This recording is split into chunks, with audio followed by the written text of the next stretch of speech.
All right, I think we're ready to get started. Welcome, everyone. My name is Joe Invick, and I'm the finance lead on the Department of Energy's Better Buildings initiative.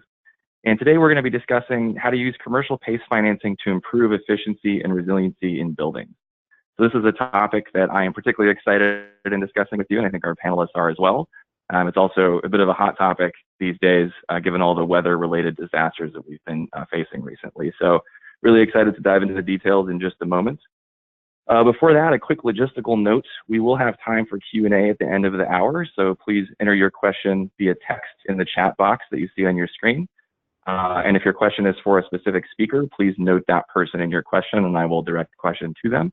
And you can enter questions at any point throughout the webinar, so feel free to do that as folks are speaking. And we'll try to get to as many of those as we can. The other thing to be aware of is that this session will be archived and posted to the web for your reference. We'll send out a link to all the webinar registrants at a later date. So without further ado, on the next slide, if you would, Holtz. The main takeaway we want you to have from this webinar is a practical understanding of how commercial PACE financing can be used to improve resiliency and energy performance in your buildings or in the buildings of the organizations that you work with. So we're going to be mainly speaking to building owners and operators who might be interested in improving their own facilities. But if you're in the industry or just generally interested in this topic, I think this webinar will be useful for you as well. So next slide, please. In the next hour, there's three things I want to cover here. So we'll do a quick introduction, I should say, to commercial PACE in case you're not familiar with the model. We'll also do a quick overview of a recent trend and the current state of the commercial PACE financing market. Then we'll talk briefly about why many organizations are finding commercial PACE to be a great way to get resiliency projects done. And then finally, we'll spend the bulk of our time diving into some successful case studies from around the country with our esteemed panelists to give you a sense for how this has worked in practice and what the results have actually been. So the next slide, speaking of our panel, we're very fortunate to have an amazing group with us today, representing three financing companies that are really leading the market when it comes to commercial PACE financing for resiliency. So I'm going to let them introduce themselves a little bit more fully during their presentations if they wish, but we've got Andrew from Greenworks, Michelle from Counterpoint, and Will from CleanFund who are going to be speaking in that order today. I should note that all three of those companies, actually if you'll go back for a moment, all three of those companies are financial allies on the Department of Energy Better Buildings Challenge, which means they've committed to funding energy efficiency and renewable energy projects and to working with the Better Buildings community to help you get your projects done. So after the webinar, if you're interested in moving forward with PACE financing in your facilities, all three of our panelists and their organizations, we'd be more than happy to speak with you to get your projects moving. And I'm always happy to speak as well to get you connected to the right people. That's really why we're here as a Financial Allies Network. So please let me know if you have questions. Okay, on the next slide, we're going to briefly do an overview of commercial PACE financing. The next slide again. So what is commercial PACE? So PACE, of course, stands for Property Assessed Clean Energy. And this is a specialized financing mechanism designed for energy efficiency, renewable energy, water conservation, and a wider range of projects as well in commercial buildings. Residential PACE is also available, but we're focused on commercial here today. So there's a lot of kind of complexity to PACE, but there's really four things that define what commercial PACE is. So first, it can provide 100% upfront financing of costs associated with qualified energy and water measures. And second, and of course the reason we call it Property Assessed Clean Energy in the first place is that the customer repays the financing as an assessment on their property tax bill, as opposed to repaying the lender directly as they would under a traditional financing arrangement. So this has a couple benefits. First, it connects the financing to the property rather than to the individual borrower, which I'll talk about in a second. It's very important. Second, under most leases, it enables you to sort of share the payments with your tenants, which can help overcome the split incentive problem. And third, it provides some added security to the lender, and in many cases allows lenders to offer better terms than they would under traditional financial products like loans or leases. Speaking of better terms, PACE financing is often available over a 10 to 20 year repayment period, which is a lot longer than most other financing mechanisms. And of course, spreading payments out over a longer period can reduce the cash flow impact for customers in the near term. And in many cases, we see that the PACE finance projects are actually cash flow positive from day one, meaning that the savings exceed the tax assessment payment. And finally, as I mentioned, the financing with PACE is connected to the building rather than to the borrower, which means that the financing will transfer upon sale of the building.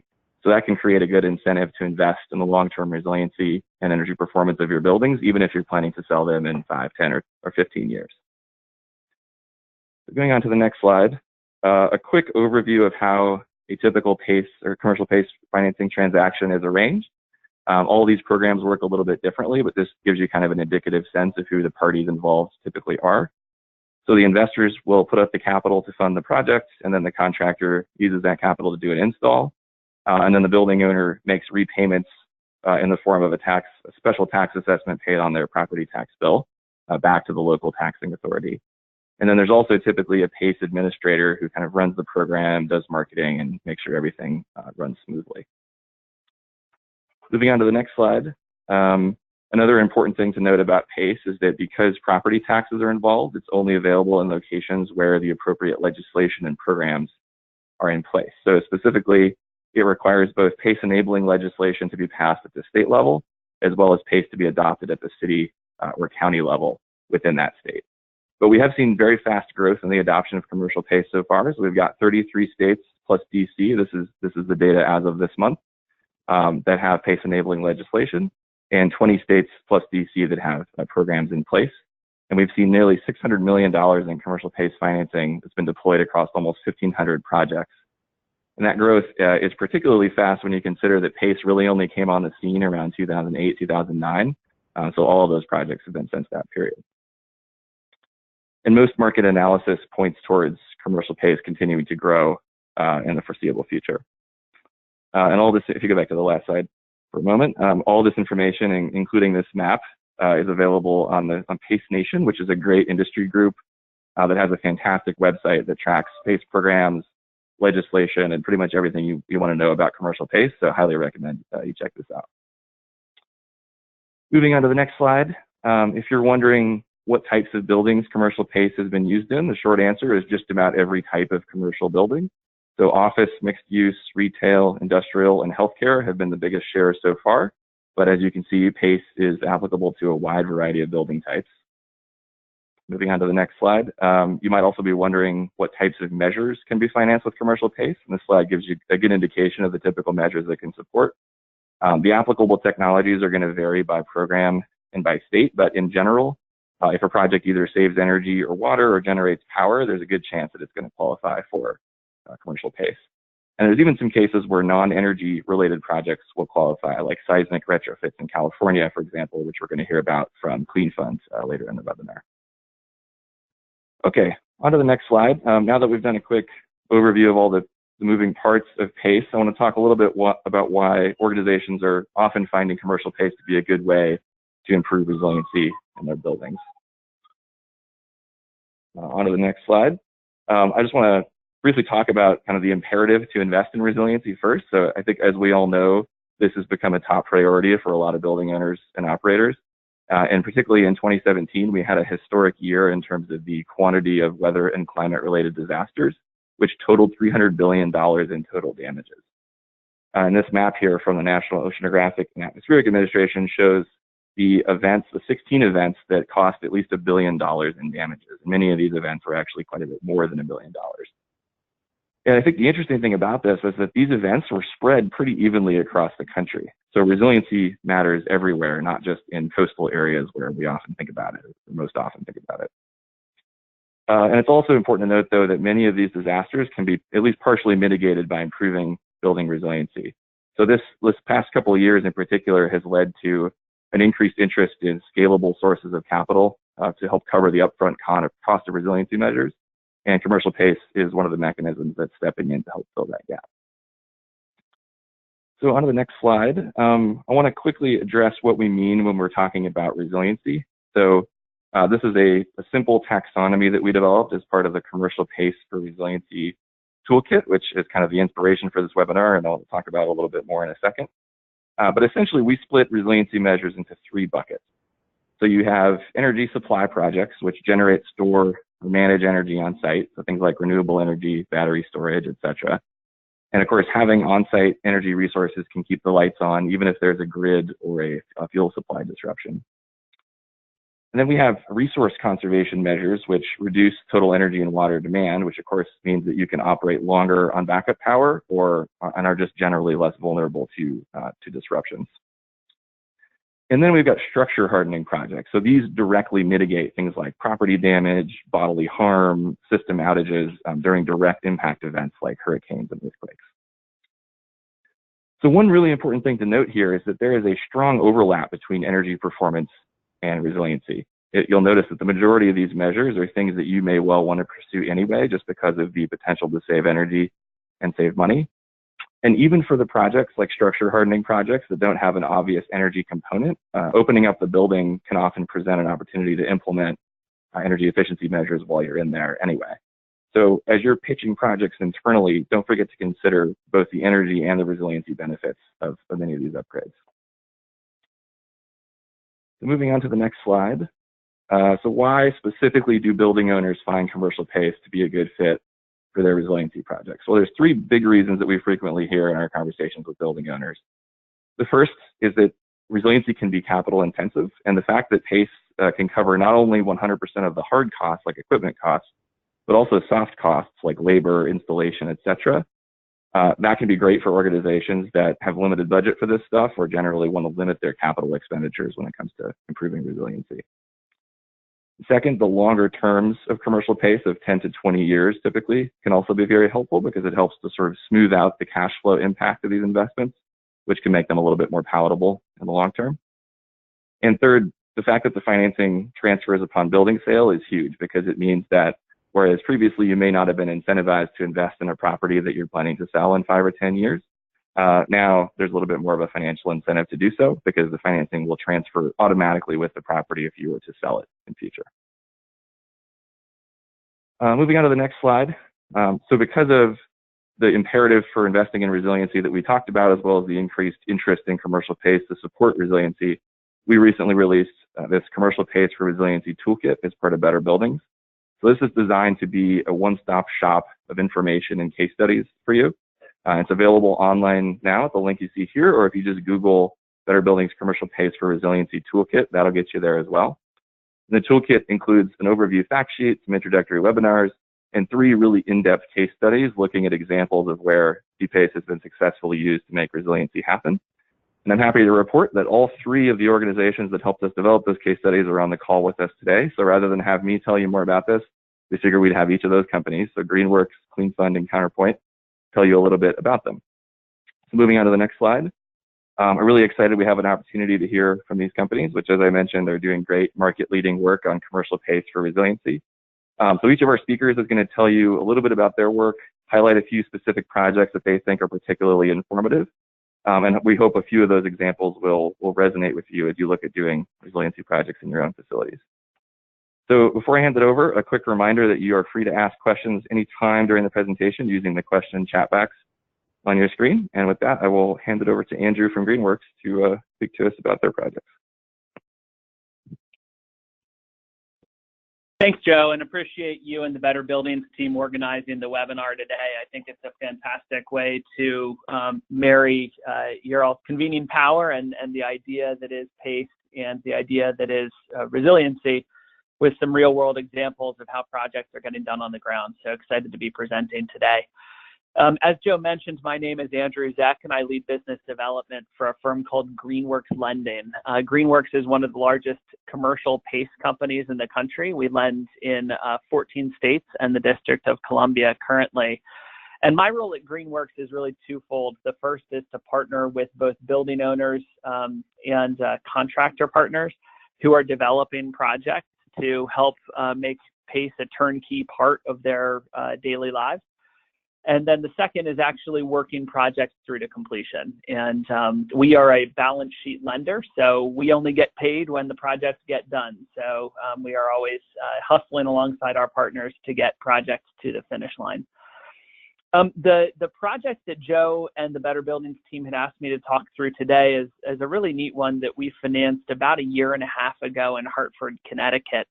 That included, among other things, the nation's first PACE-financed microgrid. And so I'll talk a little bit about the resiliency pieces of that project, but also wanted to zoom out a little bit and share some of the motivations of the owner and developer for the project overall, because at the end of the day, it's the financial motivations that really make these projects come to life. So the project in question, you can see on the right-hand side of your screen, is 777 Main Street in Hartford, Connecticut. And this is one of those aging beauty buildings that are in so many of our downtowns. 777 Main Street was for a long time the tallest building in Hartford, Connecticut. I'm sure it's been eclipsed at this point, and it was really seen as an icon of Hartford glory days as the insurance capital of America. And so this was a building that the city and in fact the whole state of Connecticut had a vested interest in seeing brought back to life. When the Hartford National Bank had moved their headquarters out of 777 Main, the building was left vacant for a number of years. And it was brought back to life really on the back of a gentleman named Bruce Becker, who's a principal at Becker & Becker, who is just a phenomenally inspiring socially and environmentally conscious developer. He is the building owner that all of us kind of search for, who wants to be revitalizing their downtown areas and doing so in a way that is environmentally conscious, as well as being financially beneficial to his investors. And when he took a look at this building, he saw a natural candidate for a large mixed-use component. All of those upper floors have now been transformed into residential apartment and condo units, a total of 285 of them, as well as office, dining, retail, and event space in the lower floors, something that would make this building an around-the-clock center of activity in Hartford. He also wanted to make sure that the building was going to achieve LEED Platinum certification. That was a key component, both because of the impact that it has on the financial returns for the building, but also because of the impact that it has on the rent per square foot. So it's always got to be both sustainability and financially driven. And the idea to incorporate a fuel cell centered microgrid into this project was driven by one of the key anchor tenants that he was trying to attract to the space, that was a pretty big retail client of his, and wanted to install a pharmacy and health clinic combo on the ground floor that needed the ability to have power dependably, even in the event of grid outages. So that was the challenge that he was up against.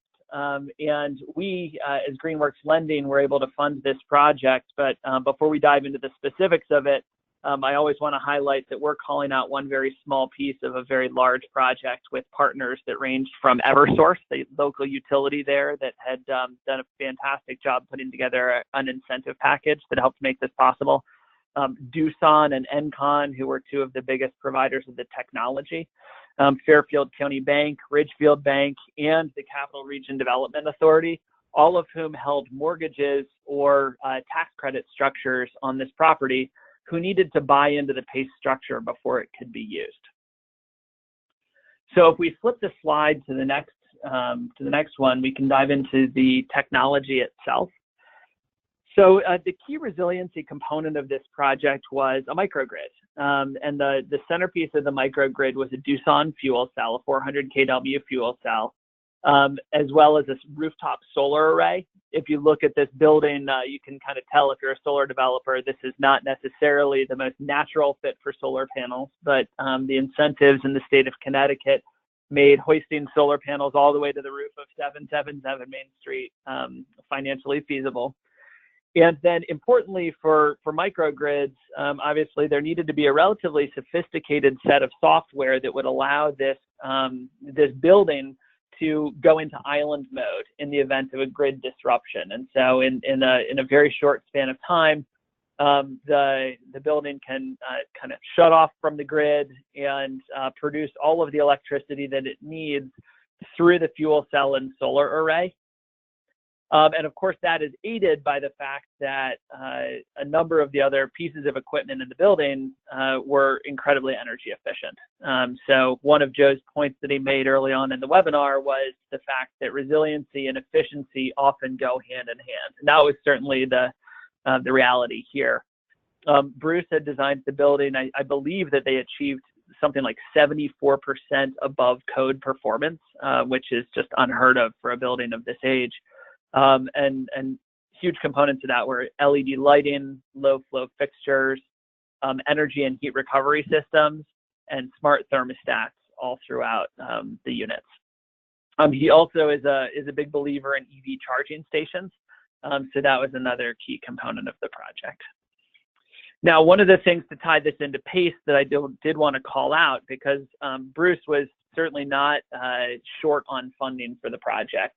He's a very well-respected developer. He had lines of banks who are kind of tripping over themselves trying to offer him mortgages. He was given a number of different incentive packages and tax credit structures from the city of Hartford and the state of Connecticut, since this was such a public interest project. But he chose to incorporate PACE into the capital stack anyway. And that, of course, begs the question, why? What was the differential value that PACE and Greenworks were bringing to the table? And so down at the bottom half of this slide, I wanted to call out a few of the bullet points that we're seeing be really attractive to developers of projects like this. So the first is that PACE reduces the cost of capital on a project like 777 Main Street. It is a long-dated asset. So typically we're lending 20 or 25-year terms. And because of that, it's not going to be cost competitive with the first-year mortgage in terms of pure interest rate. But it does give the developer the ability to take out as much mortgage as they can get, frequently 65 or 70% of the building's value, and then to add a slice of PACE that's on top of that would have otherwise had to be filled with mezzanine debt, preferred equity, or some other source of gap financing that would typically clock in at a price tag of 10, 12, 14% interest rate. So it was dramatically reducing his cost of capital. The second thing that was really important from the developer's perspective was being able to spread out those payments over 20 years. And we'll take a look at the energy savings that were driven by the system in just a second.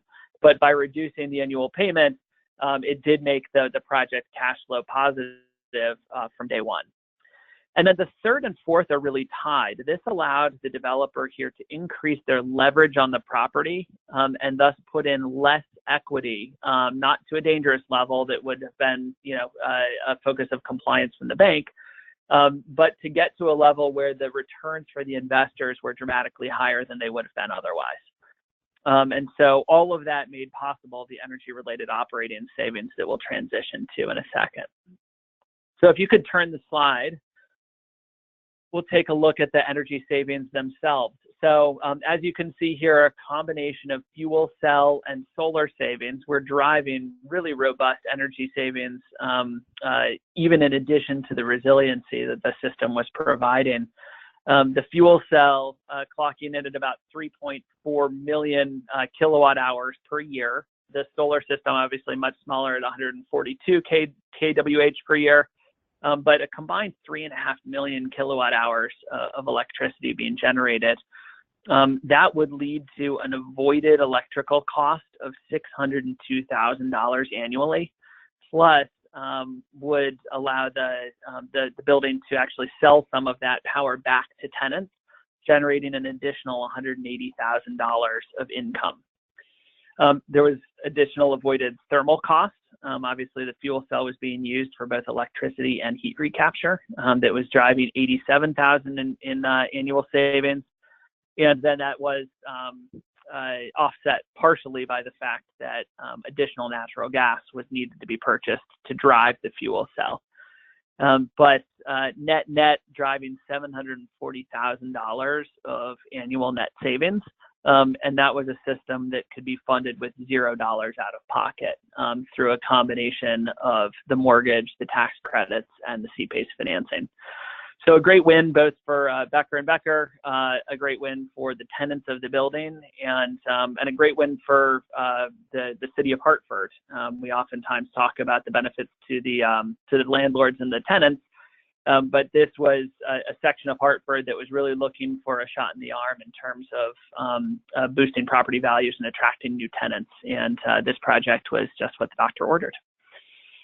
So with that, Joe, I'll hand it back to you and move on to the next case study, but happy to take questions either now or to wait till the end and answer questions about this case study. Oh, and final point, my marketing guru, Adam Moskowitz, wanted me to make sure to include a call out to our website, and there is a video of this 777 Main Street case study that is on our website, greenworkslending.com.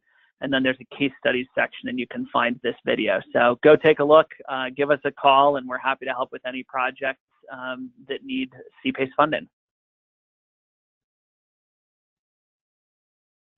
Fantastic. Thanks, Andrew. That was great to hear. Awesome. Congratulations on the success with that project too. I'm going to hand it over to Michelle here in a second, but I had one question I wanted to address just to make sure we're all on the same page before we continue. So one person, I think, smartly asked, what's the difference between CPACE and PACE? And sometimes those terms get thrown around a little bit loosely. So PACE is the general term for property assessed clean energy financing. And then there's two different varieties of PACE. So you have commercial PACE, which often goes by CPACE, which is applied to any essentially non-residential building. And then you have residential PACE, or RPACE, which is specifically for single family residential. So just wanted to clear that up for the folks who are a little bit confused about terminology. But with that, I will hand it over to Michelle. Thank you. This is really exciting. A large part of the assessments that we finance are resiliency improvements, and this is a wonderful opportunity to talk about something PACE for resiliency, which is sometimes not the first thing that people think about. Next, please. So my name is Michelle Batali. I am the co-head of middle markets for Conepoint Sustainable Real Estate. We have a partnership with Hannon Armstrong. Hannon Armstrong is a publicly traded REIT with over $4.6 billion in assets under management, and they have focused on sustainable infrastructure markets for over 35 years. Counterpoint was one of the first in PACE as both a program administrator through public-private partnership and as a capital provider, providing up to $100 million per project. We're managed by commercial real estate professionals, and we are the commercial real estate partner of Hannon Armstrong as Hannon Armstrong Sustainable Real Estate. Next. This partnership arose because we believe that commercial real estate finance and sustainability finance have arrived at a convergence point. The partnership provides products that allow owners to take advantage of this convergence and finance and really advance commercial sustainability finance. Next. Nationwide, PACE provides financing for clean energy improvements. Individual state public safety issues have led legislatures to include other improvements in their PACE enabling legislation. These additional eligible improvements vary by state, but they're generally directed at risk mitigation and as resiliency. We are a program administrator in some of the largest active jurisdictions, and I will focus on what we have seen for resiliency in these states. Next. As a program administrator in states at risk for major disasters, we've seen PACE used extensively for multiple types of resiliency projects. While most major disasters declared in California are due to fire, the states most associated with seismic risk. California has declared 12 earthquake disasters since 1971. Through state legislation enabling water conservation and seismic strengthening, PACE financing is being used for resiliency to prepare for these disasters. In Florida, 2017 saw hurricanes Nate, Irma, Harvey, and Maria. We were all happy to learn that the property that I'm going to present in the case study came through 2017 well, despite being in the Florida Panhandle, after wind-resistant improvements financed by PACE. Next. In 2015, San Francisco partnered with Counterpoint Energy Solutions to provide PACE financing for its soft-story retrofit program. PACE can be used for the common good and to support government planning for resiliency. 2017 California state law later enabled PACE financing for seismic strengthening throughout the state. Next. And we've seen a lot of use of PACE for seismic. It shows owners are taking advantage of the fixed rate terms up to 30 years to reduce seismic risk. Next. I'd like to take time to talk about green roofs for a moment because I think they are a powerful tool to improve both a property's and a community's resiliency. They are extremely efficacious at stormwater management, and they modulate ambient temperature to help reduce urban heat island effect. They provide many benefits to communities, and there is legislation that is being considered or currently enacted in several cities throughout the country to mandate green roof installations in new construction.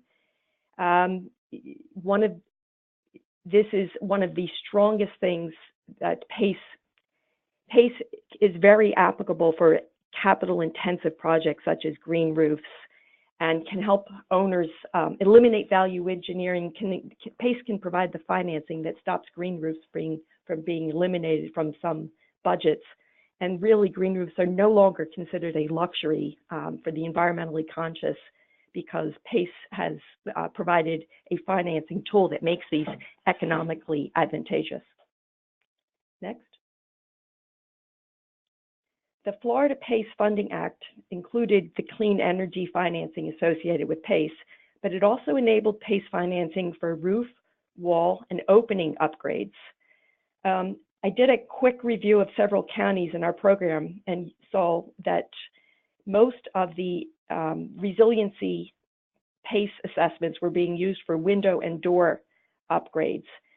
We have recently seen an influx of PACE financing for generators, mostly in response to recently enacted Florida legislation, which is mandating generators be installed in nursing homes and assisted living facilities. Next. These are Florida transactions. These owners are typical in that they combine wind-resistant resiliency improvements along with energy efficiency upgrades. Most of the upgrades here were lighting and HVAC improvements. Next.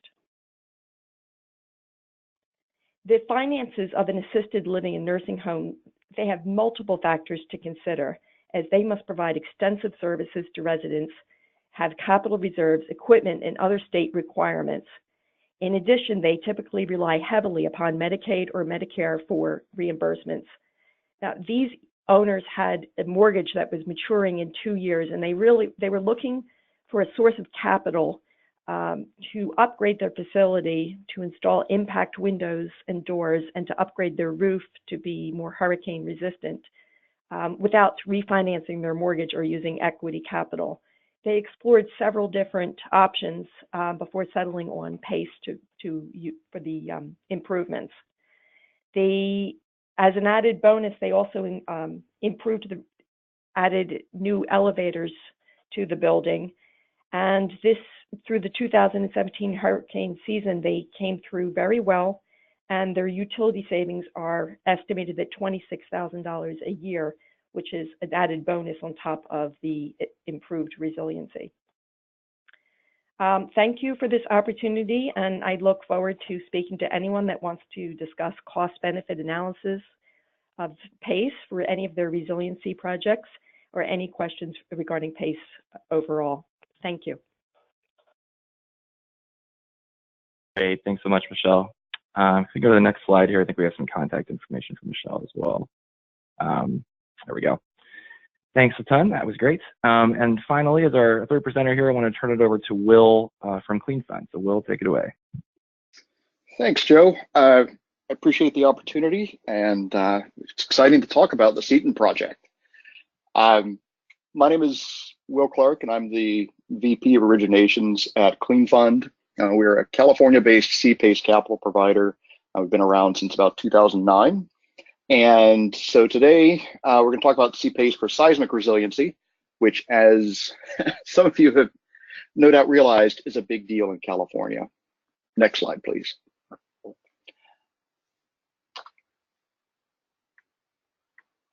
So awareness of seismic risks to hospitals is not new. After the 1906 San Francisco earthquake, 2 hospitals became infected with the plague and were burned to the ground as a preventative measure.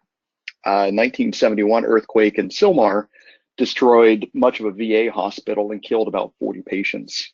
So legislation was passed shortly thereafter that sought basic seismic upgrades to hospitals.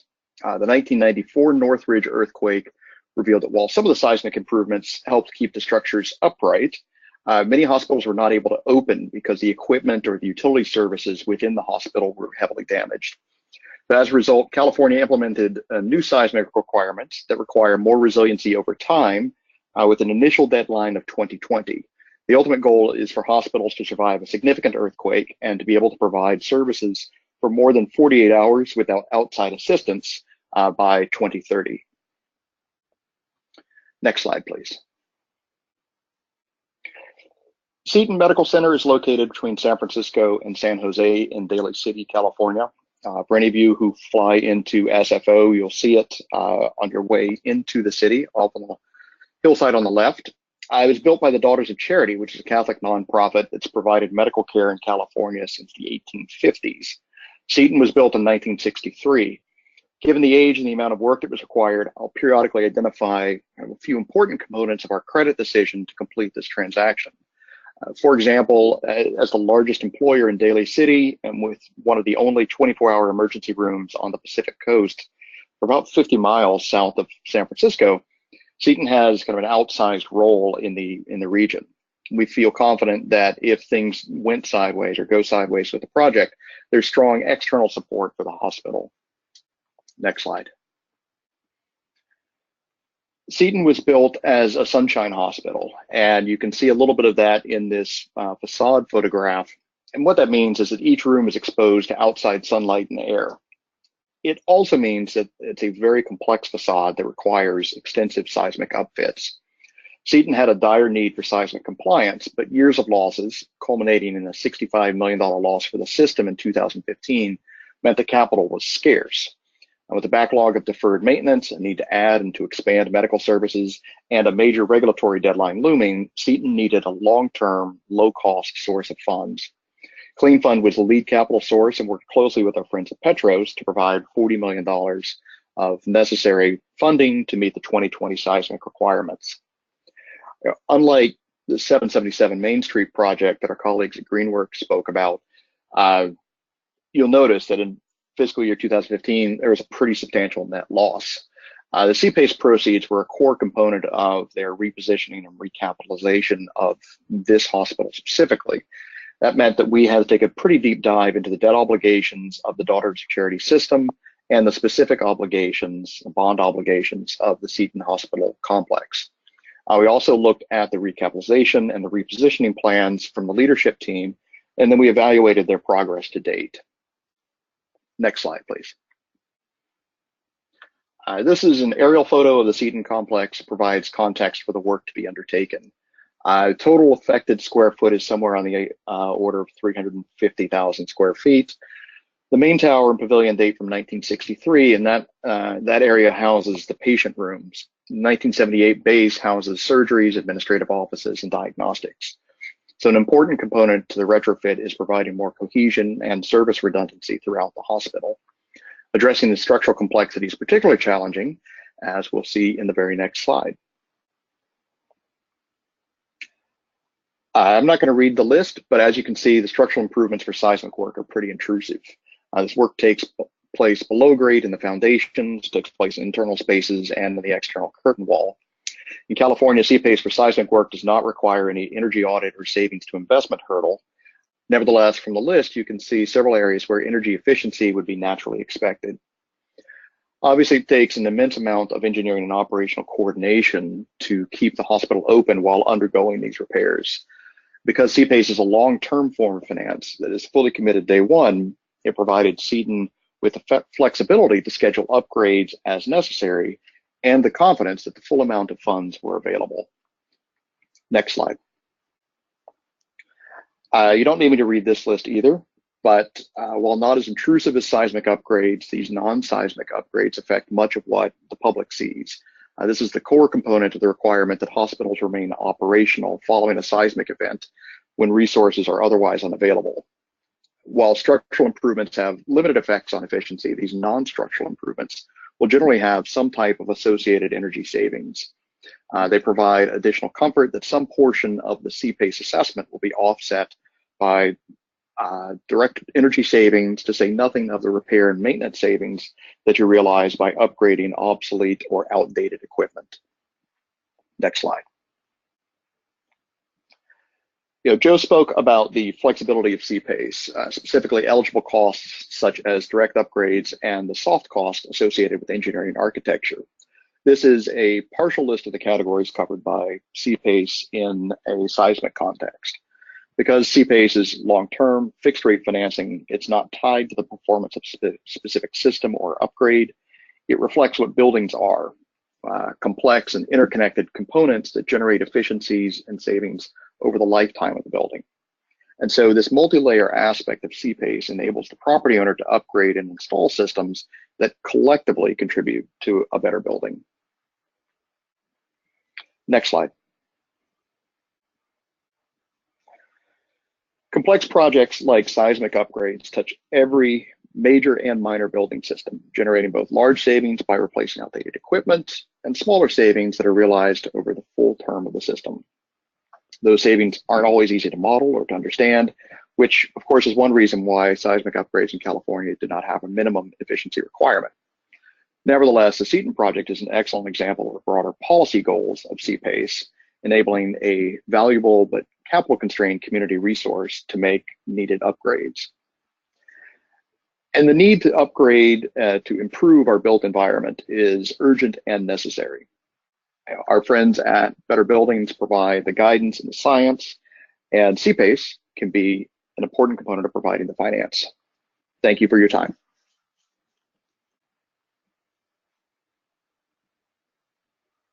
All right, thanks so much, Will. That was great. We've got a ton of questions here, so we're going to try to get to as many of these as we can. However, I have a few notes here at the end. If you want to go to the next slide, Holt. Oh, and there's Will's contact information, by the way. So I want to mention a few additional resources and some things you may want to consider if you're looking at PACE financing in your own facilities. Obviously, talking to any of the panelists today would be a great next step, but there's some other additional reading you can do and some websites we would suggest you check out as well. So if you go to the next slide, I mentioned these guys before, but it's worth mentioning again. PACENation is a fantastic industry group that maintains a constantly updated website of all of the PACE policies, programs, and administrators. We had one question here about where you can find a list of program administrators, and PACENation has a fairly, I believe, comprehensive list of all the active PACE programs with details and websites for each of those programs. So highly recommend you check that out. They also have some additional resources like fact sheets and explainers if you need help kind of pitching PACE internally.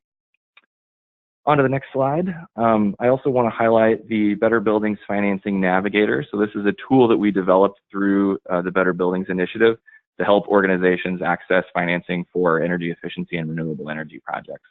So this is a free, publicly available online tool that pulls together information about PACE and all of the other major financing mechanisms for efficiency and renewables, and puts it into kind of one easily digestible package. So rather than going out and reading all the 50 or 60 white papers that are on this topic, we read those white papers for you and kind of condensed them down into a 10 or 15-minute online experience. So you can use the Navigator to explore different financing options. You can answer some questions about your particular project and preferences, and we will match you to financing options that might be a good fit based on those preferences. And then I think most importantly, this is also an opportunity to connect with the Better Buildings financial allies, 3 of whom we have with us today. There's another 40 who are partners in Better Buildings. We have them all listed out, and you're able to kind of sort and filter them based on the products that they offer, as well as some other factors. So that's a great way to find folks to speak with if you want to move forward with your project. Version 1.0 of the Navigator is currently online at the URL that you see there, and you can also just Google Better Buildings Financing Navigator. And I'm happy to report that we're going to be launching version 2.0 in late June of this year, so very soon, and that's going to expand some of the features, include renewable energy financing options, and some other additions as well. On to the slide after that. I want to make a quick plug for the Better Buildings Summit coming up in August. This is an event that we do every year as part of Better Buildings, and financing is a big part of the content here. So we're going to have tons of financing content at the summit this year. We're also going to be doing financial speed dating. So if you are a partner in Better Buildings or an attendee and would like to speak with a financing provider about your project, you can sign up when you register for speed dating, and we will match you with financial allies that might be a good fit for little 15-minute quick conversations to learn more about their models. So highly recommend you come to the summit. And I think one more slide after this. Yes, one final note, kind of, again, the inspiration for this webinar and much more detailed deep dives into the 3 case studies that we discussed today can be found in the CPACE for Resiliency Toolkit. So this is, again, live and available at the link there, or you can just Google it. And with that, I think if we move to the next slide, there's my contact information if you want to learn more about the financial allies broadly, or if you are looking to connect with the right people within the Better Buildings community. I'm always happy to discuss all things financing or anything else, frankly. And with that, I think we'll move into questions. So the first question actually was a really good one, I think, to start with. Let me pull it up here. So this question is for any of the panelists who would like to take it on. But the question is, what are the qualifiers or decision-making metrics that you use to identify projects that would be a good fit for commercial PACE versus other financing mechanisms? So what makes a good project a good fit for commercial PACE? Joe, this is Will. I think there are a lot of things that go into that. Typically, one of the things I talked about with the seismic is you're looking at multi-system upgrades. So you're looking at things that may have an immediate payoff, like LED lighting, or improving the functioning of the building envelope. But then you're also looking at improvements that can be longer term that may take a little bit more to pay off, where you might be using CPACE to replace an HVAC system, but it's going to be a more efficient system than just something that you would grab off the shelf under more conventional financing. A lot of other things that go into that, of course, but it's something that that has variability in its payback is probably the first place to start.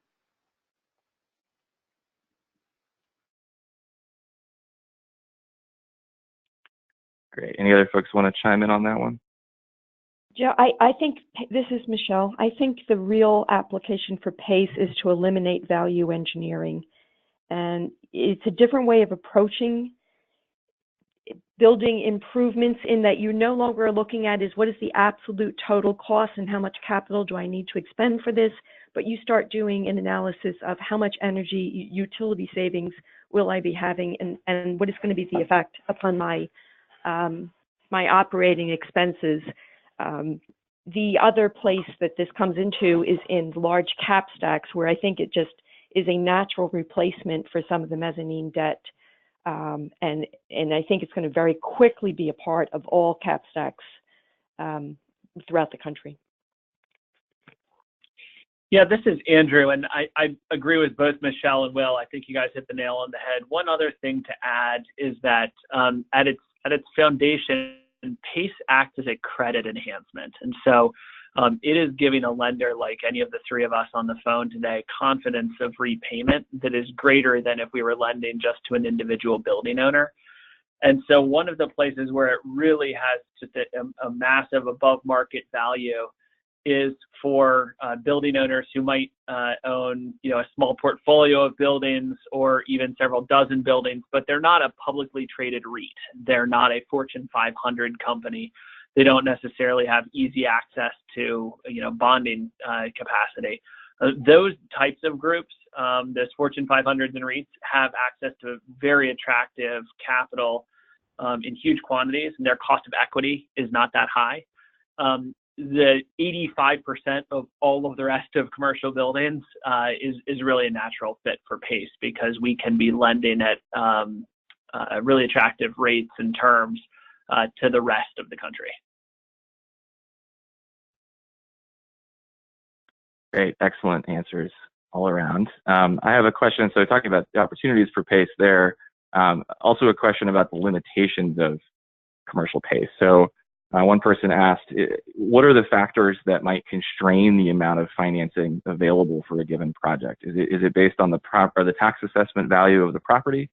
And you may want to touch on things like loan to value ratios or savings to investment ratios, things of that nature in your response. So any folks want to tackle that one? Sure, happy to dive into that one. So we think of it as having three major constraints on a project's financed amount. The first is that we are typically capped at lending up to either 20% of a building's as complete value for a new construction or gut rehab project, or where the law allows it up to 35% of a building's value for existing retrofits. So that's criteria number one, is that we can only lend up to a certain percentage of the building's value. Criteria number two is that we need to actually ensure that the PACE project matches with the state or local PACE program's requirements for technology. In some places, those requirements are pretty broad. So for example, in Ohio, as long as measures are exceeding energy code, they're PACE eligible. In other states, there are more specific requirements. So for example, in Connecticut, you need to prove that the savings from the measures actually outweigh the cost of the financing over the life of the term. It's called an SIR, savings to investment ratio. So we need to always make sure that we're operating within the bounds of the PACE program. So that could be a second limitation. And then the third limitation is a little bit harder to quantify, but it's the limitation put in place by the existing mortgage or lien holders on the building. So one of the things that we'll do, that we need to do in most states for every project, is to gain explicit consent for the CPACE financing from the mortgage lender. And they have started to become far more educated about CPACE and far more comfortable with it as an industry, but their comfort always has its limits. If there is only 20% equity in a building and we say that we want to lend 20% of the building's value through CPACE and push the overall leverage on the property up to 100%, most mortgage lenders are going to say, whoa, whoa, whoa, whoa, whoa, you can't do that. That doesn't leave any comfort for any of us. And they'd be right. And so they need to look at the owner and the building and the leverage that's on the property and see where they're comfortable. And so that creates a natural third constraint that we always work through on every project.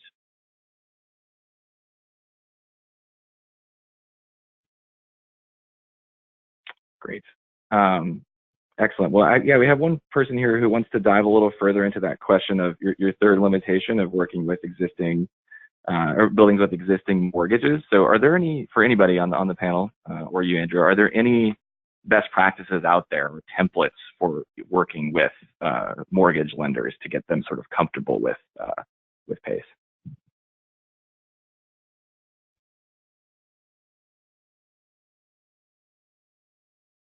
Joe, I think that's I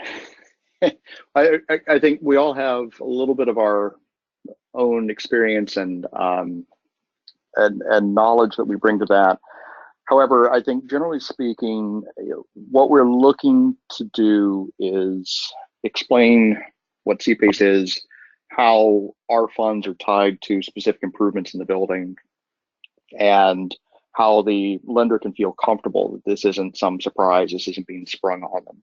And I think that's a really important difference between our PACE, or residential PACE, and commercial PACE, where the commercial PACE capital providers all operate under philosophy that we need to engage with lenders, with the senior lenders, and have them acknowledge the assessment. The things that we do provide a general summary of the project. We provide a good breakdown of costs and anticipated savings. We work to describe, without overwhelming somebody with information, what those specific improvements will lead to and how they will improve the value and extend the useful life of the building. Obviously, it helps if you've got a good relationship with your lender, if there's an introduction that can be made. It also helps if you're not over-levering, if you have a project where you're not seen to be taking cash out, which I think is a really important distinction of CPACE versus other types of financing, where everything we do has to be tied to a specific improvement. And so the bank knows that the money is actually going to be remaining within the four walls of their collateral.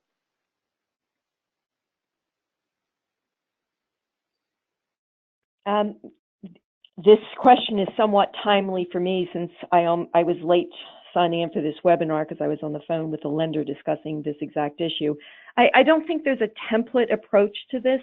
PACE is relatively new and it requires education and complicated discussions with lenders as to what their concerns are. The lender I just got off the phone with, we were discussing how the installation of impact windows might affect insurance premiums and reduce operating expenses, as well as raising collateral value. And I think it's such a new product, PACE, that I think there just needs to be a broad education throughout the mortgage industry to understand how PACE helps everyone by improving the collateral value of the building and paying a lot of times for deferred maintenance that really helps a mortgage lender's position.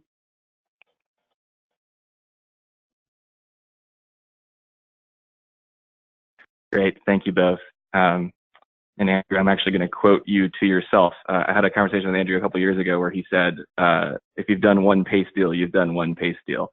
And I think that still holds true today in the sense that many deals look very different. Policies and programs vary heavily from place to place. And I've quoted you endlessly on that. I don't think you knew that, Andrew, ever since you said that. But I think that kind of emphasizes the importance of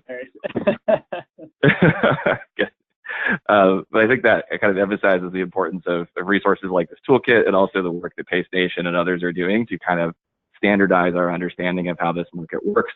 Standardize even things like terminology and process can be very helpful in building comfort around this model, and obviously showing successful case studies is important as well. So really good question. I have a quick question regarding seismic in particular. So Michelle and Will, you both touched on seismic. I know you've looked at some seismic projects, but do you see that as being kind of a niche market where every once in a while PACE will be applicable to seismic, or do you see a world where we can get to a point where a good chunk of seismic projects are being done with PACE? I mean, are you looking at this as a new line of business or just a couple of once-off projects? Will, you want to go first? Sure, I'll take that. I think it is yes, I think it's a line of business. Some of the challenges we talked about, it can be very hard to identify the specific energy savings components of these projects, and so you're really balancing something that has to be done as a public good, whether it's a hospital or apartments or office buildings, versus something that is decidedly not exciting and may or may not have a significant effect on the energy efficiency or on the net operating income of the building. Having said that, I do think that CPACE, particularly seismic, in conjunction with other improvements, CPACE is uniquely positioned to provide that kind of capital, because seismic improvements typically can be very expensive. As a result, you want to minimize the overall impact to NOI over the course of for as long as you can. And so CPACE as a 20 to 30 year term is something that I think matches pretty well with that desire. Yeah, I don't see it as a niche market, in that there's always going to be room to upgrade properties and pick more expensive, technologically advanced products. And this is going to allow owners to always have that option with financing available. Great, thank you both. We have only 1 minute remaining here, so I want to address one final question, which is, someone asked if you are interested in becoming a financial ally in Better Buildings, or interested in getting involved with the folks on the phone today and our broader network of 43 financial allies. How should you do that? And the short answer is to shoot me an email. So I coordinate the Financial Allies program within the Better Buildings Challenge. As you've seen from our call today, we have the great pleasure of all getting to sort of sit around and think about how to grow the energy efficiency and renewable energy financing market. And we get to work with each other through all the financial allies, as well as with the Department of Energy, to develop tools and resources to that end. So the Navigator and the toolkit that I mentioned both kind of emerged organically out of our conversations in the Financial Allies program. So if you are a financing company or are generally interested in finance, learning more about this stuff, I recommend you reach out to me, and I'd be more than happy to connect you to the right people. And with that, we are right at 2 o'clock, so I think we're going to wrap everything up. I want to say a big thank you to all of our presenters. This was really informative for me, and I think for everyone else as well. And appreciate you being part of it. So I think we'll end it there. Thanks, everyone. Thank you.